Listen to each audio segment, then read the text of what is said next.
jalin suaramu terdengar, masih ada terjebak. Semoga besok tak seperti ini. Semoga aja ya kan.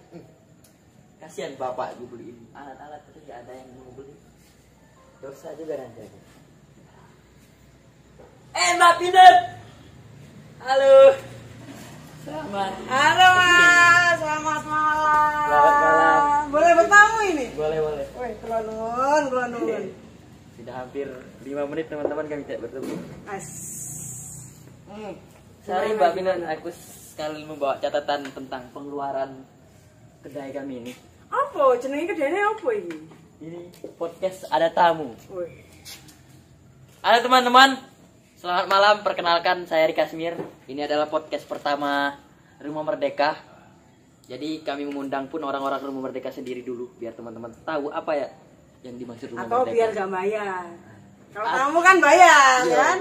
mungkin dia itu teman-teman. Jadi Iya. kita ngundang orang di dalam. Perkenalkan Mbak Pinut. Boleh memperkenalkan diri? Halo Mas Rika Smir, atau yang biasa kalau di sini dipanggil Mas Boy. Iya. Nama saya Afina Yanul, tapi biasa dipanggil Pinut oleh teman-teman di sini. Jadi tujuan kami membuat podcast ini teman-teman adalah ingin memperkenalkan kepada teman-teman apa yang dimaksud dengan dari Rumah Merdeka, tujuan dibentuknya Rumah Merdeka, latar belakangnya Mbak Pinut dan segala macam. Sebelumnya manggil aku apa? Mbak Pinut. Nah, Mbak Pinut itu dari mana? Saya mau perkenalkan tuh Mbak Pinut loh. Coba bilang P. Pinut. Ternyata Mas Rika Smir gak bisa ngomong P. Itu permasalahan pribadi ya teman-teman. Mungkin aku juga perlu memperkenalkan diri aku juga teman-teman. Aku dari Palembang, berdomisili di Jogja, lalu mendapatkan kegiatan di Jombang. Begitu. Awal ketemu Mbak Pinut ini dari teman ke teman sebenarnya. Jadi awal di Jogja mengenal relawan, lalu teman relawan itu mengenal Mbak Pinut. Lalu aku ingin juga berkegiatan di luar Jogja dan bertemulah bersama Mbak Pinut ini. Sebenarnya aku juga ingin bertanya banyak teman-teman perihal tentang Mbak Pinut ini. Mungkin Mbak Pinut bisa mengenalkan diri. Udah tadi kan nama saya P. Maksudku mungkin Apa nih? latar belakangnya, mungkin latar belakang kegiatannya. Karena aku pikir kita bertemu ini dengan latar belakang suka sosial gitu. Ya. Mungkin kegiatan Mbak Pinut sosialnya apa? Kalau kegiatan sosial apa yo? Itu apa aja gini-gini aja sih. Kalau dibilang sosial atau tidak, sebenarnya karena kita melakukan hal ini setiap hari, jadi ya bisa disebut sebagai aktivitas keseharian. Yang orang memaknainya sekarang sebagai kegiatan sosial. Karena dari zaman keluar SMA atau kuliah kan di Bogor, hampir tiap hari ikut teman-teman ikut kegiatan 2000 sekian kan, nah tak sebut angkanya ketahuan tuwek. Jadi 2000 sekian tuh ikut teman kegiatan di Jakarta, di Bogor. Oh, sosial nih asik gitu kan. Zaman dulu mungkin masih jarang orang tahu kegiatan sosial. Jarang orang tahu nama komunitas. Wah, tua banget kan berarti. Jarang tahu ya. Tapi tuh hampir tiap hari, sehingga ada prinsip tuh jangan sampai kegiatan sosial mengganggu kuliah. Atau sebaliknya sebenarnya jangan sampai kuliah mengganggu sosial. Sehingga saya nakal dulu, lebih sering bolos untuk kegiatan sosial. Dari situlah mulai kayak, oh ternyata dalam kegiatan itu aku bisa menemukan diriku dengan lebih pede. Belajar ngomong, belajar dongeng, dan akhirnya ketemulah sama anak-anak. Di bencana, di manapun lah. Akhirnya aku belajar dongeng dong ke anak-anak. Akhirnya di situ mau nggak mau berani dong. MC mau nggak mau harus berani, karena depan anak-anak nggak mungkin kita diketawain. Harus berani pede. Ya wes, akhirnya belajar pelan-pelan sampai sekarang ini. Dan pada akhirnya kita menemukan passion itu nggak semesti di jenjang dunia pendidikan, Mbak. Nggak harus. Karena mungkin saya sekarang ya, aku mikirnya passion diri, daya tumbuh diri itu ya harus dikulik dari pendidikan, sekolah, kuliahan. Ternyata setelah setelah mengenal banyak orang, aku pikir menemukan jati diri itu nggak selalu di sekolah ternyata, Mbak. Ya, kadang karena gini, sekolah kan dalam tanda kutip kita sebagai manusia yang sudah dilahirkan oleh orang tua kita mengabdi pada orang tua gitu kan. Yang dimana kebanggaan orang tua adalah ketika anaknya sekolah. Iya, iya. Jadi sekolah adalah kewajiban kita untuk mengabdi pada orang tua. Nah, ketika itu mungkin ada beberapa orang yang belum menemukan dirinya sehingga merasa sekolah itu beban. Iya, iya. Akhirnya memilih kegiatan di luar bareng teman-teman, entah sosial, komunitas, atau les atau apapun lah. Akhirnya dia menemukan dirinya di bidang lain. Jadi nggak melulu di akademik sekolah. Mbak dulu waktu semasa sekolah adalah orang yang menikmati sekolah ya? Maksudnya jenius banget aku. Jenis. Pinter banget ranking SD 1 sampai kelas 6 itu ranking 1 sampai 3. 1 2 3, 1 2 3. Pinter banget. Tapi ketika itu karena disuruh ibu. Kalau turun dari ranking 3, namanya zaman dulu kan dimarahin di apa gitu. Karena ibu guru, sehingga kan harus beban juga ya. Beban ya, masa kecil kan nggak apa-apa, yang penting ngikutin gitu kan, nggak tahu apa-apa gitu. Tapi akhirnya ya mau nggak mau pinter kan akhirnya. Tapi ketika sudah mulai SMA mengetahui bahwa oh aku ini bukan ini gitu loh, akhirnya ya mencari bakat lain. Mbak merasakan juara 1 sampai 3 selama 6 tahun itu merasa ada rasa kesenangan tersendiri nggak, maksudku? Kalau aku sendiri ya, Mbak, di SD itu nggak pernah merasakan juara kelas sama sekali. Ya, terima kasih banyak teman-teman. Ini adalah kru kami juga. Dia kru sebagian keberapa gitu, banyak kali teman-teman. Ya, sampai aku lupa namanya.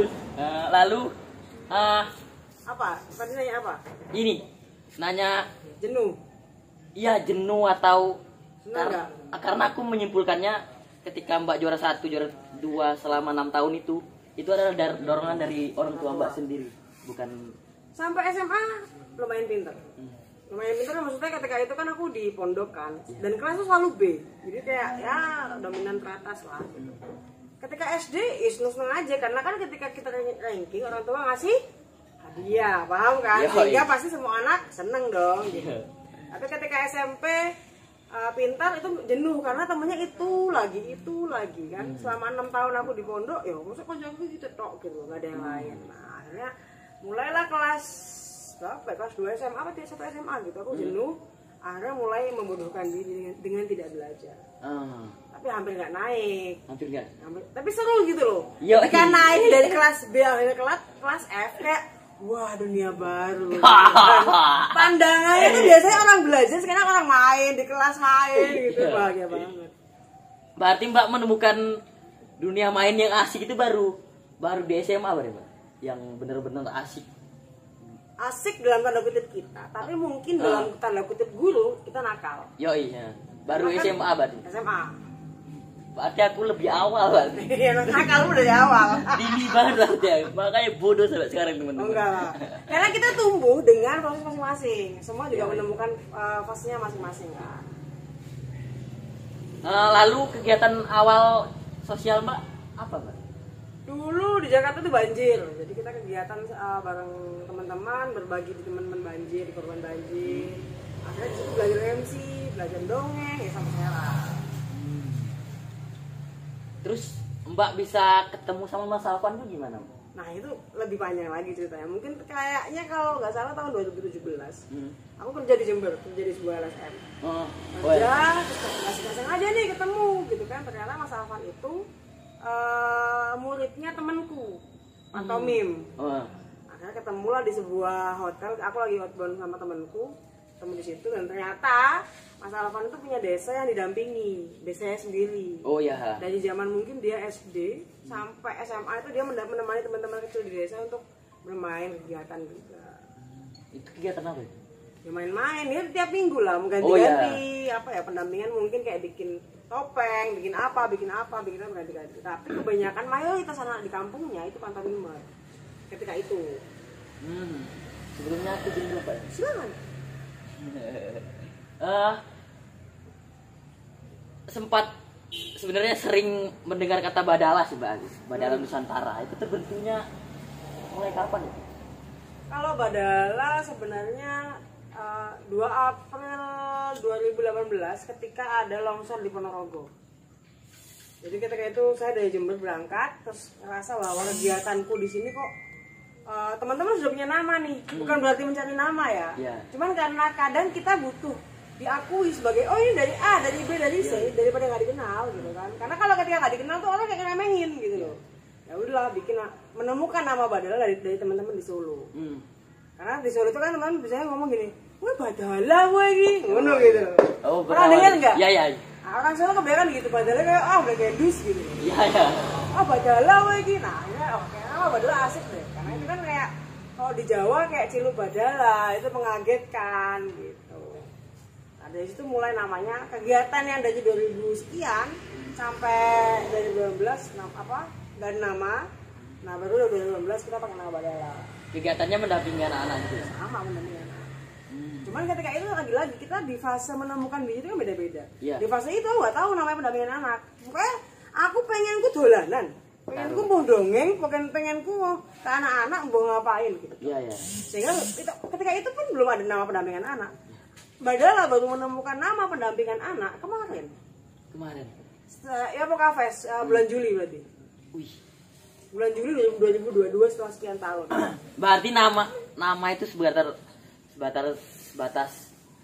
nama ya sebenarnya. Nama. Kegiatannya apa ya nggak tahu, pokoknya main gitu toh. Ya, yang ditekanin adalah kegiatannya. Terus ketemu Mas Alvan kan, Mbak? Sedangkan Mas Alvan kan dia bergelutnya di bidang pantomim. Sebenarnya agak melenceng ketika tujuan kegiatan Mbak itu mendekati anak-anak, bermain, mendongeng. Itu kan nggak sejalan sebenarnya, Mbak. Terus bisa ketemu sama Mas Alvan itu karena satu jalan berbeda atau gimana? Yang nggak banyak orang tahu, Mas Alvan juga mendampingi anak-anak di sana. Dia punya anak-anak dampingan, namanya Anak Hebat Condro. Yang nggak sengaja namanya sama dengan namanya anakku yang di Sumbito. Kita punya nama anak Hebat Benturo, ternyata Mas Alvan di tahun yang sama, kita belum kenal ya, punya namanya Anak Hebat Condro. Contohnya itu biasanya Mas Alvan. Nah, di sana dia tiap minggu mendampingi dari Mas Alvan kecil sampai Mas Alvan gede, ya anak itu yang dampingi sampai sekarang. Jadi ya kegiatannya sama sih sebenarnya. Setelah pertemuan di hotel itu sering ngadain kegiatan bareng. Bahasanya gak enak ya, pertemuan di hotel gitu kan. Setelah dari hotel Mas Alvan bilang, "Main Mbak ke desaku." Ketika itu dia punya drama. Nah, drama Kolosal yang biasanya kita mainkan, pertama kali aku lihat di desanya Mas Alvan. Jadi di desa yang ketika itu bener-bener yang, di tengah kota ada kayak mungkin bahasanya apa ya? Masyarakat kecil lah, rumah-rumah kecil gitu. Tapi daerah yang sempit, itu guyup banget ketika main drama. Wah, ini keren banget sih. Mulai ngefan gitu ya ceritanya.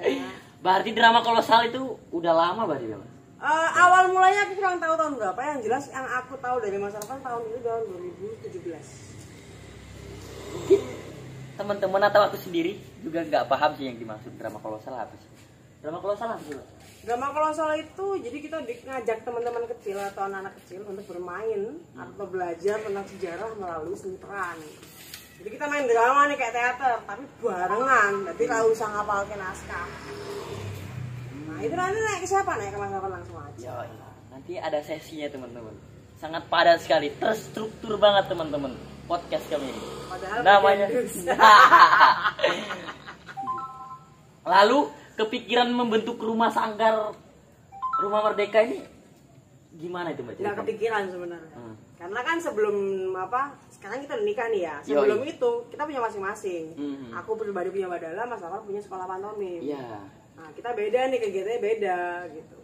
Terus pas ternyata bapakku minta aku pulang ke Jombang, dikontrakkanlah rumah ini tahun pertama. Nah, disitulah aku ketemu dengan beberapa teman banyak banget gitu kan. Ada namanya Cak Pentol, ada namanya Alan, ada namanya Mbak Intan, dan banyak banget teman-teman yang ngebantu. Ketika itu namanya bukan nama pertama Rumah Merdeka itu dari temen juga. Namanya Mbak Ilsa kan. Wah ini nggon apa jenenge nganggur tapi asik ya. Kita merdeka banget. Nah disitulah bikin namanya Rumah Merdeka. Kalau nanya sama masyarakat sini, mereka nggak tahu Merdeka sebenarnya. Taunya apa coba? RM. Karena singkatan pertama kita bukan Merdeka. RM. Jadi anak sini taunya Mbak nang di nang RM ta gitu. Enggak tahu Merdeka. Terus Mbak Pinun ngajak Mas Alvan ke rumah Merdeka gitu atau udah barengan ke Jombangnya sama Mas Alvan? Nah, karena saya nggak punya teman lagi, jadi aja. Diajaklah ke rumah Merdeka. Ya. Karena sebenarnya loh, ini rahasia sampai tidak udah umum sih. Zaman ketika itu ngindili. Ke zaman aku di Jember melu nang Jogja, ternyata melu nang Jombang aku ngindili dalam rangka menuju itu menujunya itu teman-teman aku kurang paham itu. Nanti kita kulik aja ya nanti. Lalu kegiatan awal tujuan membentuk Rumah Merdeka itu tadi apa, Mbak? Apa yo? Karena kita sebagai relawan yang sering kemana-mana ke kota lain juga, kita sering nggak punya rumah. Iya. Untuk singgah. Tidurnya di mana? Pom bensin, ya kan? Tidurnya di pinggir jalan. Pernah aku di pinggir jalan, pernah. Pom bensin pernah. Terus numpang-numpang gitu. Nah, disitulah mulai keresahan bahwa kita harus punya rumah untuk orang-orang yang berpergian biar mereka punya rumah singgah. Oh ya, kami sedikit punya suguhan. Apa nih? Ini menarik sekali. Sebelumnya silakan. Ini apa nih? Ini apa ini? Ini wedang sejagat. Kenapa namanya sejagat? Teman-teman, wedang sejagat juga kurang paham aku teman.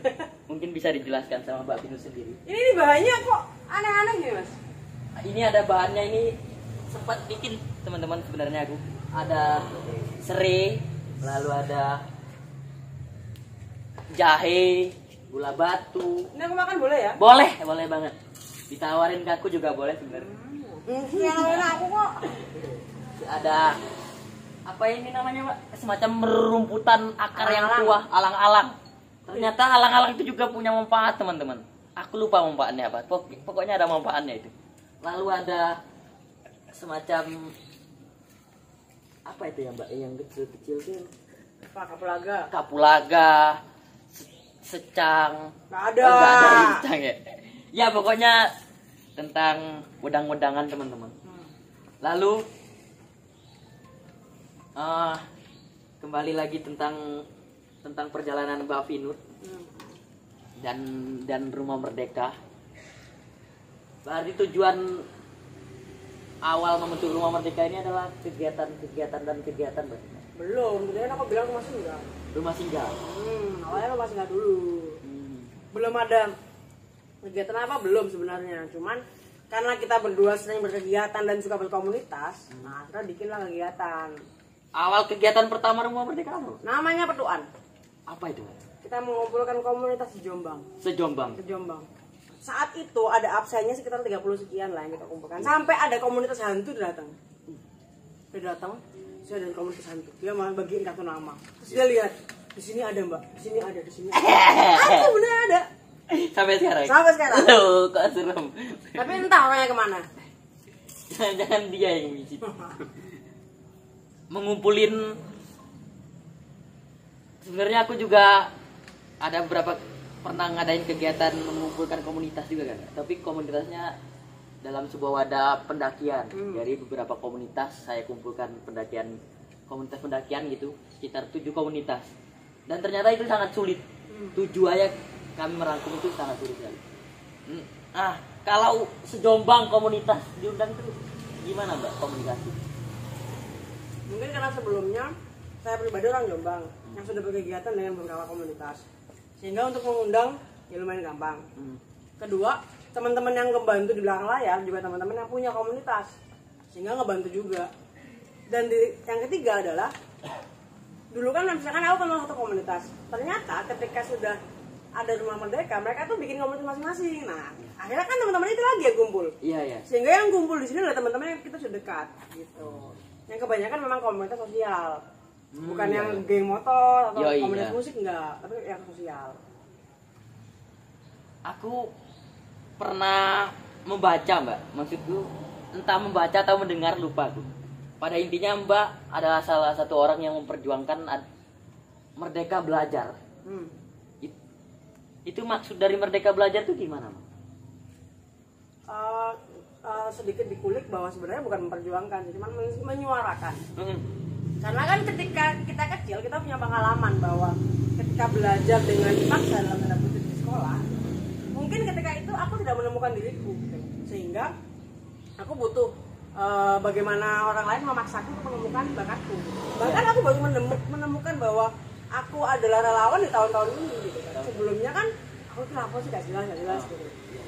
Nah, disitulah aku merasa bahwa semua anak butuh ditemani untuk merdeka, dalam tanda kutip mengenali dirinya lebih dalam. Sehingga ketika di sekolah pun kita harus tahu belajar ini untuk apa. Iya.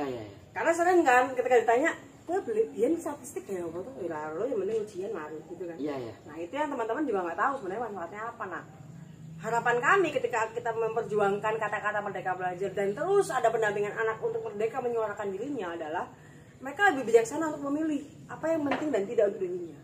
Mereka lebih tahu bahwa oh iki aku iso, oh iki aku gak. Nek gak iso piye? Sinau meneh ta gak? Atau misalkan oh aku angkat tangan karena bidangku di yang lain nggak masalah. Jadi kayak guru aja di sekolah satu guru satu mata pelajaran. Lah anak dikon menguasai kabeh. Udah gitu kan yang satu cuma satu. Nah kalau yang satu gak boleh nggak masalah. Iya kan? Nah ini anaknya dengan 25 kamu harus yang satu. Jangan bu kasihan yang satu nanti turun. Lalu Mbak Pinut atau Rumah Merdeka sendiri mengartikan kemerdekaan ini nanti kemerdekaan apapun gitu. Bertanggung jawab dengan diri sendiri. Jangan tidak menyakiti orang lain. Semacam ketika belum menemukan apa yang kita mau kita harus cari gitu. Ya menemukan diri. Ya kayak kalau misalkan ada yang tahu ada satu ayat atau satu hadis aku lupa. Dia mengatakan bahwa ketika kamu mengetahui Tuhanmu, kamu mengetahui dirimu gitu. Dalam ya.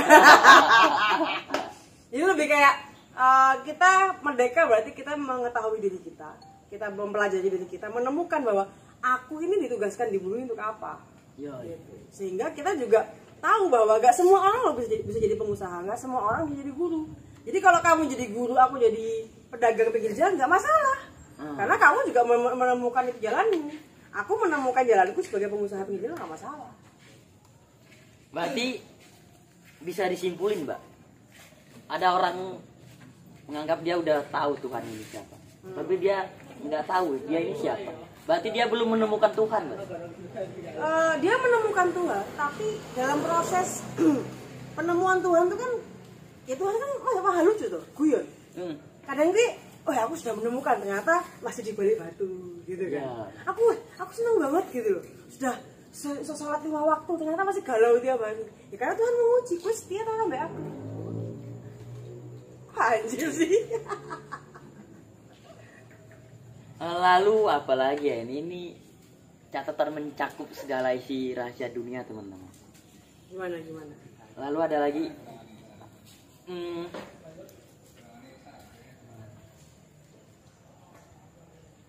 yang mendorong atau udah terjawab ya mungkin ya? Apa?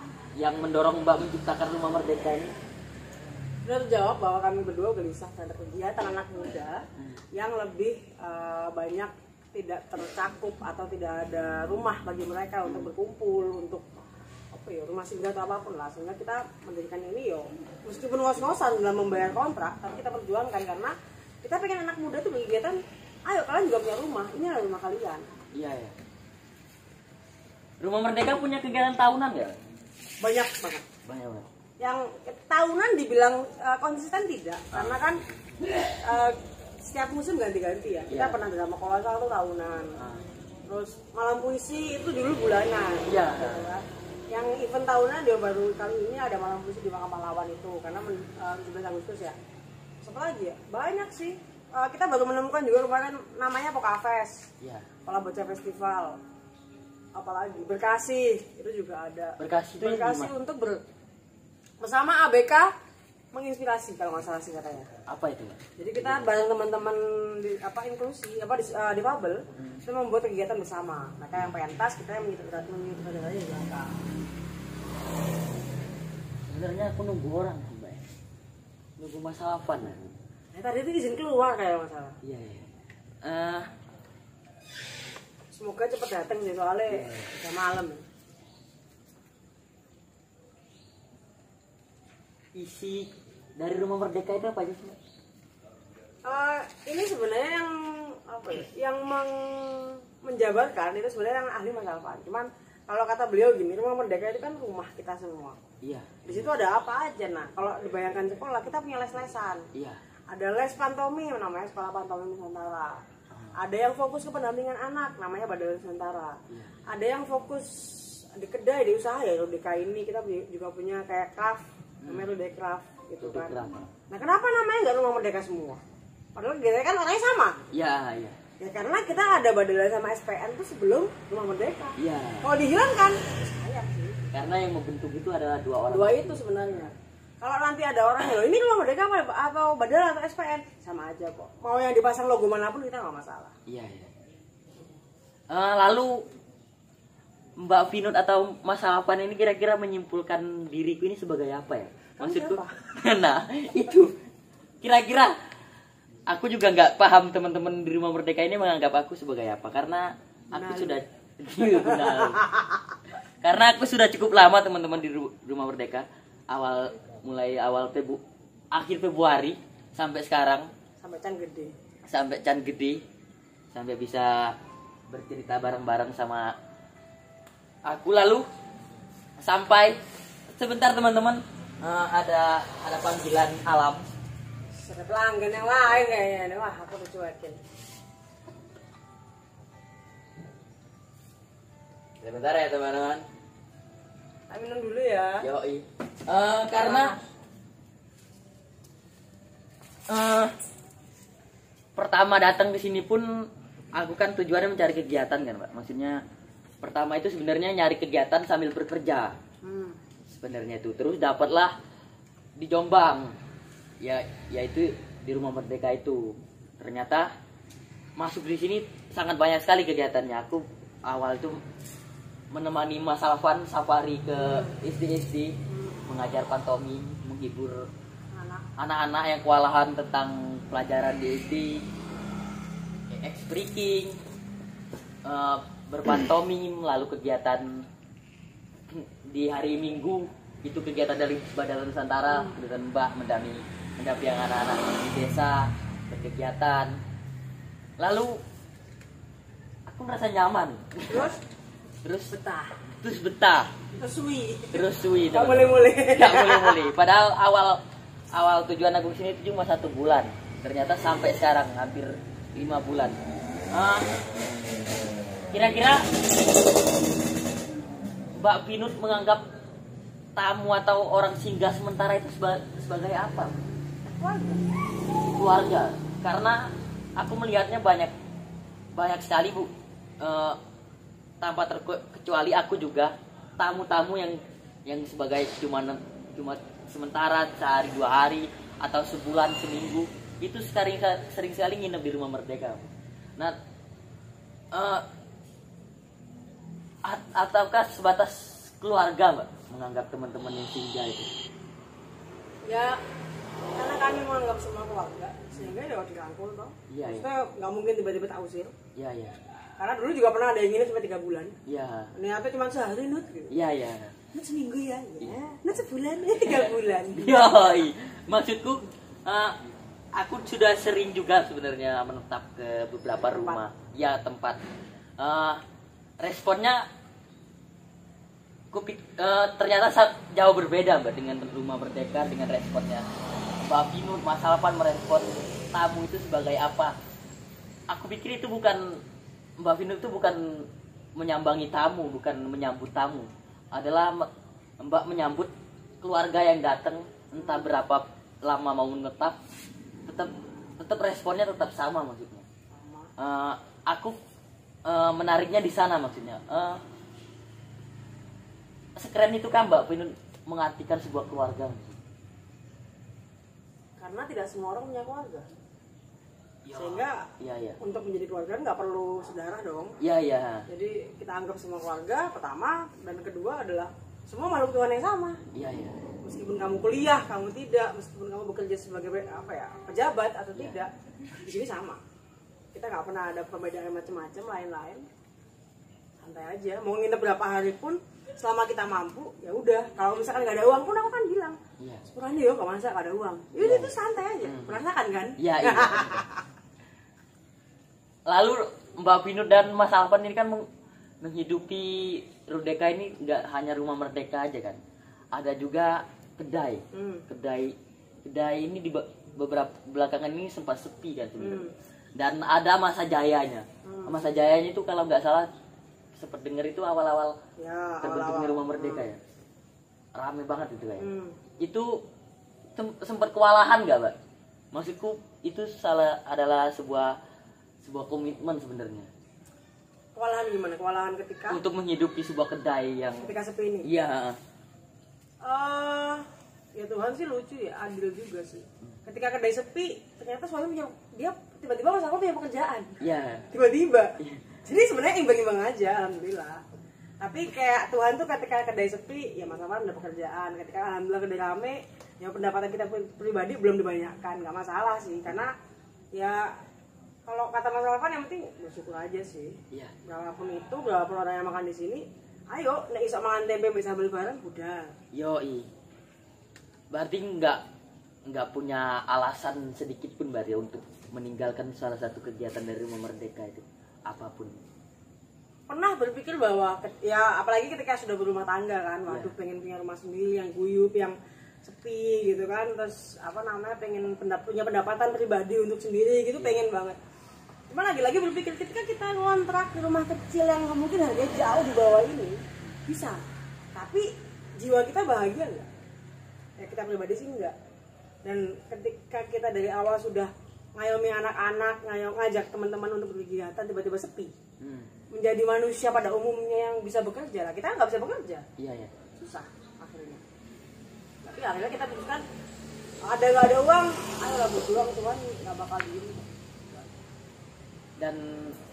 Dan terbukti ternyata hidup itu nggak perkara tentang uang aja. Butuh tapi. Butuh dari. Aku dari SMP itu Mbak nggak pernah bawa uang jajan sekolah. Sampai akhirnya aku bisa menyimpulkan sampai sekarang sih sebenarnya. Aku tuh nggak pernah berat kepikiran gitu hari ini iya uang hari ini ya harus megang uang seberapa biar bisa bergabung sama teman-teman. Dan aku bersyukur ada sebuah lingkungan yang nggak paham juga perkara tentang uang itu. Jadinya sebuah kesimpulan itu digiringi dengan lingkungan juga gitu. Jadinya tanpa uang pun aku bisa hidup sebenarnya dengan menumpang Rumah Merdeka contohnya. Nyantai sih karena ya tadi kita nggak bisa hidup sendirian kan, tapi Tuhan pasti menjamin kok. Iya. Asalkan kita mau bergerak.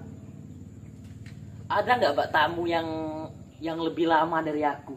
Nggak ada sih. Nggak ada ya? Karena kamu sudah bukan tamu di sini kan? Ya oke.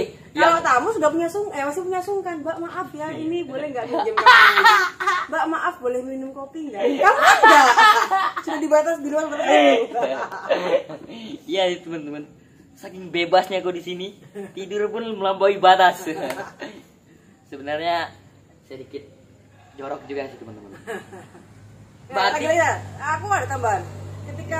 Mungkin awal ketika aku belum biasa juga kayak aku sudon sebagai cewek kan, itu ada perasaan, kok ini baunya siang, kok ini gini. Tapi Mas Alvan selalu ngasih kata-kata mutiara bahwa udah mungkin dia capek, mungkin dia ini, mungkin dia itu. Karena kita nggak pernah tahu bagaimana seseorang.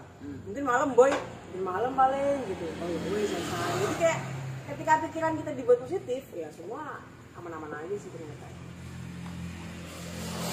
Lalu aku ngelihat selama di Rumah Merdeka ini kan Mbak, orang ini lalu lalang banyak sekali.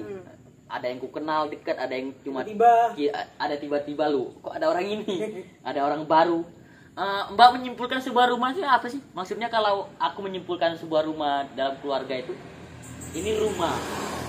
Dan selain dari keluarga kami, teman-teman yang masuk itu adalah tamu. Ruang batasnya adalah ruang tamu.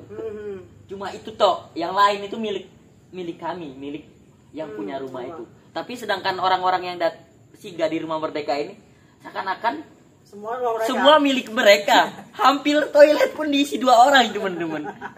Aku sering merasakan itu. Enggak teman-teman, itu bercanda sebenarnya.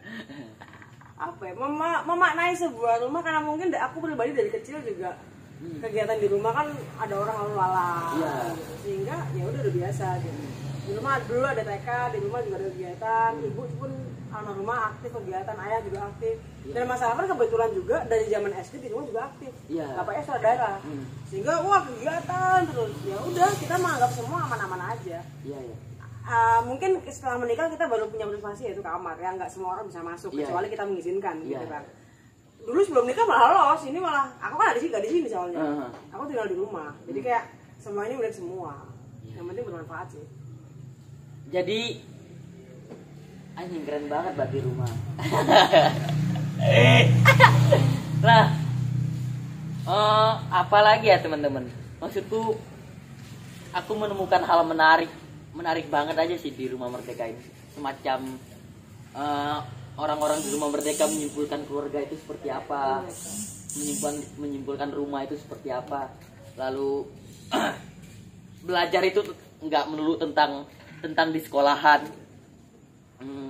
Dan aku mendapatkan itu ternyata. Aku memutuskan homeschooling di kelas berjalan awal kelas 2 SMA. Memutuskan homeschooling sebenarnya ragu-ragu aku, Mbak.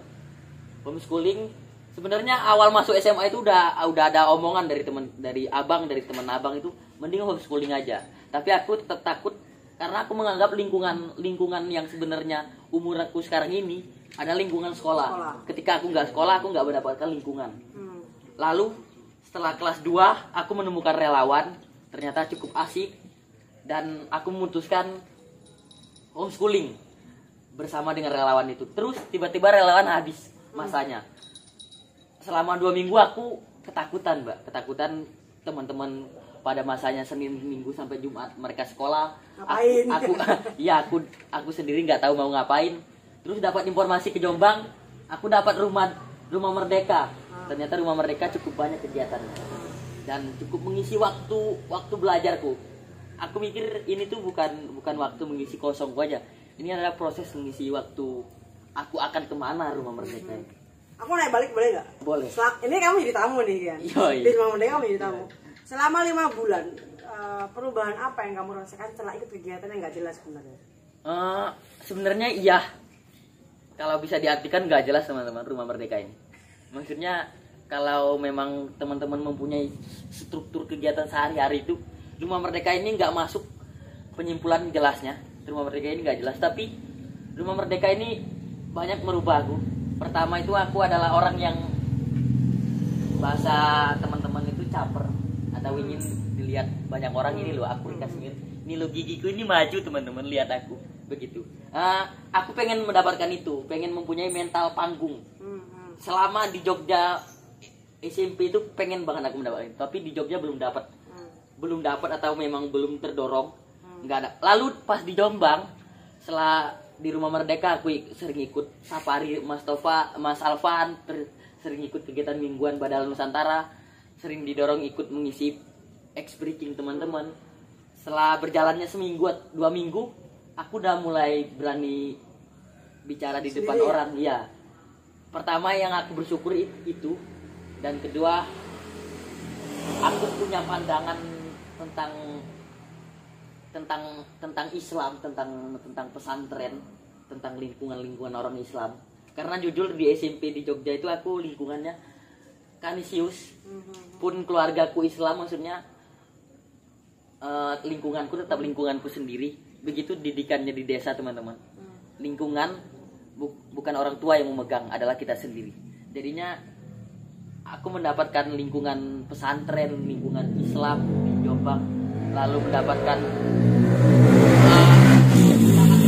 macam sekali komunitas, Mbak. Padahal Mbak sendiri pernah nyebut akarnya komunitas itu di Jogja. Tapi aku malah menemukannya di Jombang. Menemukan komunitas tuli Jombang. Oh ya, di Rumah Merdeka juga ada komunitas Koratul ya, Mbak. Nah, sebenarnya bukan komunitas kita sih, cuman karena tugas kita dari dulu kan memantik. Yeah. Jadi ada, oh ini ternyata ada tamu dari Jogja nih, teman tuli itu kan. Yeah. Jadi Mas Alvan sendiri, ayo ngajak teman-teman tuli Jombang yang mau berkumpul, terus kita bikin komunitas. Yeah. Jadi itu bukan komunitas kita, tapi kita tugasnya memantik doang. Mereka kurang apa, kita bantu apa gitu aja. Iya. Mas Alvan kemana ya, Pak ya? Nah itu, coba telepon mana? Orangnya tuh gak ada kemana dia? Agak bangke juga. Sebenarnya kami janjinya itu teman-teman, kami bercerita bertiga dengan mesranya mereka, dengan aku sendiri di sini. Aku mendengarkan begitu. Tuh, aku mau cerita dikit, Bang. Apa tuh? Waktu awal corona, Mas Alvan pernah ditangkap polisi. Serius, kamu gak tahu itu? Gak tahu. Karena apa tuh? Bukan di borgol sih, tapi tangannya digini-gini. Iya, Gitu. Karena itu tuh sebenarnya yang bisa cerita cuma Mas Alvan. Iya. Gimana? Aku panggil aja ya. Boleh. Paling di rumah paling. Bangun Boleh. ngeluarin Chan paling. Ya, teman-teman sedikit cerita. Chan adalah anak hasil dari produksinya Mbak Vini dan Mas Alvan. Namanya Canakia apa begitu. Dan artinya sangat menarik teman-teman. Karena menarik, aku nggak berani menyimpulkan sendiri. Kita simpulkan aja sama orang ini. Maaf, menunggu. Kakek toh. Dulu sini. Oke. Mbak Vini cantik banget loh. Atau aku aja yang dulu sini ya.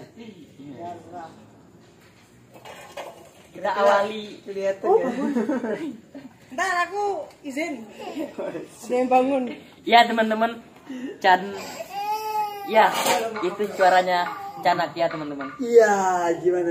Selamat malam. Oke, yang Malam. Mas Alvan. Ya, perkenalkan teman-teman, ini Mas Alvan. Bisa memperkenalkan diri. Oh iya, halo teman-teman, saya Alvan. Biasanya teman-teman manggil saya itu Alvan Tommy. Iya. Ngobrol asik ini kayaknya ya. Kami sangat jauh sekali, Mas. Obrolan kami tadi perkara Padalan Nusantara, Rumah Merdeka, terbentuknya Rumah Merdeka, pertemuan Mas Alvan dan Mbak Vinut. Terus terjadinya sebuah kegiatan yang besar di Rumah Merdeka ini. Lalu aku ingin langsung menanyakan tentang SPM, Sekolah Pantomim, karena aku pikir pantomim ini bukan kuasanya Mbak Vinut untuk menjelaskan. Wah, untung saya tadi tidak di sini ya. Iya. Kalau di sini saya khawatir ini bersin terus ya. Oh iya, jadi ya seperti itulah. Mungkin sudah dijelaskan sama Vinut panjang lebar. Kebetulan saya tidak sengaja membuat suatu sanggar belajar yang kita namai sebagai Sekolah Pantomim Nusantara. Jadi Sekolah Pantomim Nusantara ini wadahnya teman-teman belajar tentang pantomim, mengekspresikan dirinya, membebaskan imajinasinya. Dan di dalam pantomim, di dalam Sekolah Pantomim Nusantara juga kami tidak hanya berkomunitas dengan orang-orang dewasa saja, tidak. Tapi di sana di Sekolah Pantomim Nusantara kita juga berkomunitas dengan anak-anak, juga ada yang disabilitas tunarungu, dan juga ada beberapa teman-teman remaja yang ingin ikut mengembangkan dirinya di bidang seni pantomim. Berarti siapapun boleh teman-teman. Siapapun boleh Ikut dalam kegiatan SPM Mas Alvan. Mas bergerut di pantomim itu sejak kapan? Aku berpantomim ini sejak 2013 Itu pada masa-masa apa ya? di SMA? Kabupaten Jember. Saya kan memang kelahiran Jember. Yo. Pada masa-masa jalanan ya. Yoi. Dekat jalan dengan jalan. Jadi menyimpulkan memilihnya pantomim karena ya awal mula kan belajar di seni pertunjukan, teater, dan sulit untuk menghafal naskah, keangelan atau kesulitan untuk berbicara dan lain sebagainya, sehingga memilih di dunia pantomim. Karena dalam pantomim saya sendiri ini merasakan merdeka, merasakan bebas mengekspresikan diri, hanya dengan seni imajinasi, cuman gerak, cuman ekspresi, orang-orang sudah bisa terhibur atau lain sebagainya. Wah, kita ada tamu lagi. Wah, Selamat malam teman-teman. Maaf kami tidak bisa menyambut Anda di sini karena Anda tidak spesial. Lanjut Mas. oh iya. Jadi ya seperti itulah cerita di Sekolah Pantomim Nusantara. Wah iya, perlu sampaikan ini. Kalau teman-teman ingin gabung juga bisa gabung saja. Ya. Latihannya itu setiap hari Jumat. Ya. Setiap hari Jumat jam 3:30 dimulai. Ya. Kalau datang di sini habis Jumatan nggak masalah, karena di sini Rumah Merdeka. Bisa tidur di Jumat dulu. Letak Rumah Merdeka ini di mana, Mas? Mungkin. Wah, benar. Nah, Rumah Merdeka ini kita berletak ya, berdomisili di Kabupaten Jombang, Jawa Timur, yang beralamat di Jalan Agus Salim nomor 9. Jadi utaranya SMA Muhammadiyah. Atau kalau bingung-bingung tinggal cek aja di Google Maps. Lah, gitu. Langsung cek Rumah Merdeka Indonesia. Apa ya? Rumah Merdeka Jombang kalau gitu saya lupa ya. Rumah Merdeka. Sudah terdata di map itu. Lah ya, karena juga kami berkolaborasi lah dengan dia. Ya. Karena anak jalanan itu tadi. Lah, iya.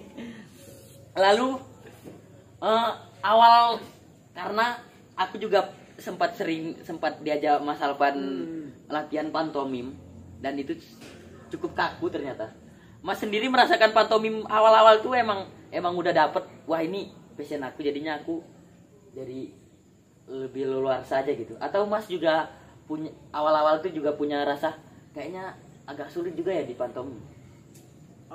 Awal-awal merasa nyaman sih, nggak merasa sulit. Mungkin terkait dengan keindahan pantomim saya ketika tampil tuh sudah layak ditonton, sudah ada estetikanya, sudah bagus atau tidak saya nggak ngerti karena saya pada waktu itu masih belum sempat mewawancarai orang-orang penonton. Tapi yang saya sendiri rasakan nyaman, nyaman di pantomim. Kemudian teman-teman mengapresiasi, weh kamu kalau di pantomim kok lucu ya, dengan postur tubuh kamu yang kurus ya. Kamu terlihat lucu sebetulnya. Akhirnya timbul kepercayaan diri yang semakin meningkat, semakin meningkat sampai pada puncak akhirnya saya menyimpulkan saya pantomim. Sampai pada akhirnya sampai sekarang gitu Mas pantomim. Sampai sekarang di dunia pantomim. Tapi fokusnya pantomim di sekolah pantomim Nusantara ini kami terkerucut ke pantomim anak-anak. Jadi di mana pantomim anak-anak ini kita seberusaha mungkin mengajak anak-anak, ayo kita belajar pantomim untuk apa? Wah banyak sekali kalau belajar pantomim untuk apa? Kita bisa mengembangkan diri, kita juga bisa memperkuat daya imajinasi, memperkuat gerakan dan ekspresi, postur menggunakan bahasa. Lalu Mas kan juga punya anak murid bernama Nizar, yaitu yang Mas sebut tadi orang tuli. Nizar ini adalah teman kita yang tuli teman-teman, dan dia cukup berbakat ternyata teman kita Nizar ini. Dan aku sempat baca di berandanya Rumah Merdeka, yaitu ada namanya Junjung Tinggi Nizar. Itu gimana di Mas ini? Nah jadi kan tahun-tahun berapa ya? Ulang tahun Rumah Merdeka yang kedua kalau nggak salah. 2 tahun Rumah Merdeka itu kita mencoba untuk bikin buletin yang dimana buletinnya kita kasih tema sebagai merespon Rumah Merdeka. Kami mengumpulkan teman-teman untuk merespon Rumah Merdeka. Apa sih Rumah Merdeka dan teman-teman? Nah di dalam buletin itu ada bab tentang junjung dhuwur Nizar. Dan junjung dhuwur Nizar ini kita menjunjung tinggi Nizar. Jadi kita up Nizar. Siapa sih Nizar nih? Jadi Nizar ini kan tunarungu lah atau tuli, yang dimana Nizar nih sejak SMP di tahun berapa saya lupa ya. Awal-awal Rumah Merdeka berdiri. Jadi awal-awal Rumah Merdeka berdiri saya sebagai yang bisa pantomim lah, yang katakanlah bisa berbagi tentang pantomim, bikin workshop pantomim. Akhirnya Nizar lah salah satu delegasi dari rumahnya, dari sekolahnya maksudnya. Dari sekolahnya kemudian kita ajari Nizar, kemudian kami melihat Nizar kok ini sepertinya potensi nih dalam pantomim, potensi. Akhirnya kita rekrut menjadi anggota di sekolah pantomim Nusantara ini. Seiring berjalannya waktu nyaman sampai 1 tahun 2 tahun Nizar bersama kami di Rumah Merdeka. Ya Nizar juga tinggal di sini, Nizar juga selalu intens belajar pantomim sehingga dia juga merasakan kenyamanan akhirnya di dalam pantomim. Karena Nizar sendiri ketika kami mewawancarai ya, Nizar sendiri nih merasakan nyaman di pantai karena walaupun dia tidak bisa berbicara, dia tuli lah, dia menggunakan bahasa isyarat dan lain sebagainya, tapi dia merasa pede. Nizar ini juga merasa bangga karena ketika dia bermain pantomim, orang-orang di hadapannya, penontonnya juga ikut tertawa. Nah, itu yang membuat Nizar nyaman di dalam dunia pantomim. Dia merasa bangga karena dalam pantomim adalah dunianya, karena dalam pantomim juga menurut Nizar adalah dunia yang membuat dia nyaman, yang membuat dia bisa bersosialisasi dengan semua kalangan. Jadi dorongan pertama menjunjung tinggi Nizar itu adalah latar belakang Nizar dan jiwa memiliki rasa pantomim itu ya. Iya, kemudian teman-teman yang menulis di buletin junjung tinggi Nizar kan ada Mbak siapa, saya lupa namanya. Jadi memang dia berinisiatif ingin mengangkat nama Nizar supaya dimasukkan dalam rubrik buletin Ruang Merdeka. SPN punya kegiatan rutin nggak Mas, atau semacam dulu kan sempat berkunjung, aku sempat ikut berkunjung ke sekolah-sekolah gitu. Itu salah satu kegiatan rutin atau ketika pada masanya aja atau gimana nih? Itu namanya program yang dimana program safari pantomim. Jadi safari pantomim ini kita bisa keliling ke sekolah untuk mengedukasi pantomim, mensosialisasikan pantomim pada anak-anak. Safari pantomim juga bisa ke kampung-kampung, ke rumah baca, panti asuhan, TPQ dan lain sebagainya. Ini safari pantomim ini isinya kita mengenalkan dunia pantomim kepada halayak umum. Ada perform, ada music workshop dan permainan imajinasi. Dan itu tidak kami struktur, tidak kami jadwal dengan tertib katakanlah. Jadi katakanlah setiap hari ini kita safari pantomim, tidak seperti itu. Tapi safari pantomim ini kita namakan program yang sifatnya ini kondisional. Ketika ada orang butuh, kami langsung selalu siap. Ketika tidak ada orang yang butuh tidak ada undangan katakanlah, kami proses belajar di sini. Karena teman-teman di dalam anggota sekolah pantomim Nusantara kan tidak semuanya mempunyai waktu luang, jadi kondisional. Ketika katakanlah sekolah di kecamatan mana mengundang kami, nah dari undangan itu kami mengatur, wah tanggal sekian kami nggak bisa, ngapunten, bagaimana kalau tanggal sekian saja, karena tanggal ini kebetulan teman-teman juga bisa, kebetulan. Jadi sistem komunikasi yang di sekolah itu sering terjadi sekolah yang menghubungi ya? Sekolah yang menghubungi. Dan ketika kami ada program-program katakanlah membuat cerita pantomim baru, nah biasanya kami juga launching sekolah mana yang siap kami kunjungi. Karena ada niatan kami ingin mencoba mengembangkan cerita pantomim baru yang sudah kami buat. Lalu kita kembali lagi tentang Rumah Merdeka.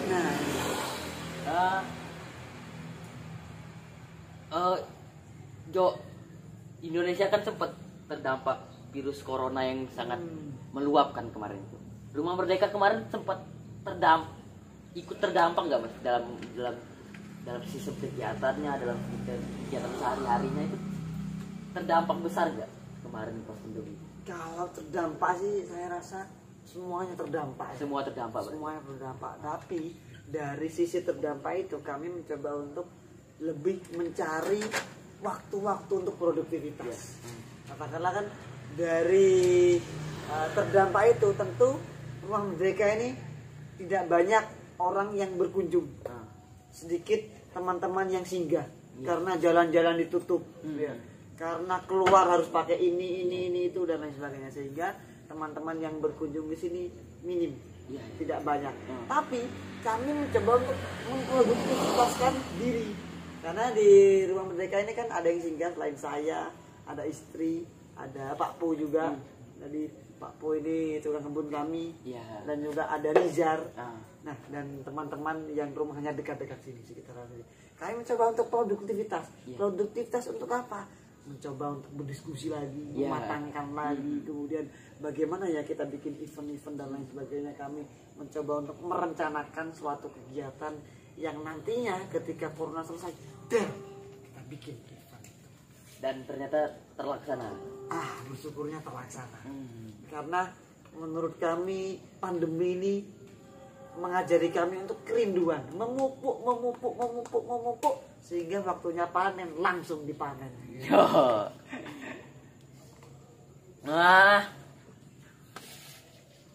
mungkin cerita kami menarik banget ini teman-teman, dan udah panjang banget. Kupikir teman-teman sudah paham apa yang dimaksud dari Rumah Merdeka, yang dimaksud dari kegiatan SPN-nya Mas Alvan, yang dimaksud kegiatannya Badalan Nusantara-nya Mbak Vinut, sistem kekeluargaannya Rumah Merdeka itu seperti apa, bagaimana Mbak Vinut, Mas Alvan mengartikan sebuah keluarga, mengartikan sebuah rumah itu seperti apa, lalu bagaimana cara menghidupi komunitas yang dihidupi bareng-bareng itu sebagaimana mestinya. Mungkin teman-teman juga udah paham itu. Jadinya kita tutup mungkin podcast ada tamu pada malam hari ini teman-teman. Oke, terima kasih banyak Mas Alvan. Sama-sama. Terima kasih banyak teman-teman. Sampai berjumpa di kegiatan podcast ada tamu lagi. Kira-kira akan menarik teman-teman. Podcast ada tamu selanjutnya ini. Kira-kira siapa Mas tamu? Wah, siapa ya? Mungkin nanti kita mencoba untuk mencari tamu supaya ada tamunya. Kali ini berbeda teman-teman. Tamu sekarang dicari. Oke, terima kasih teman-teman. Selamat malam. Selamat malam. Oke.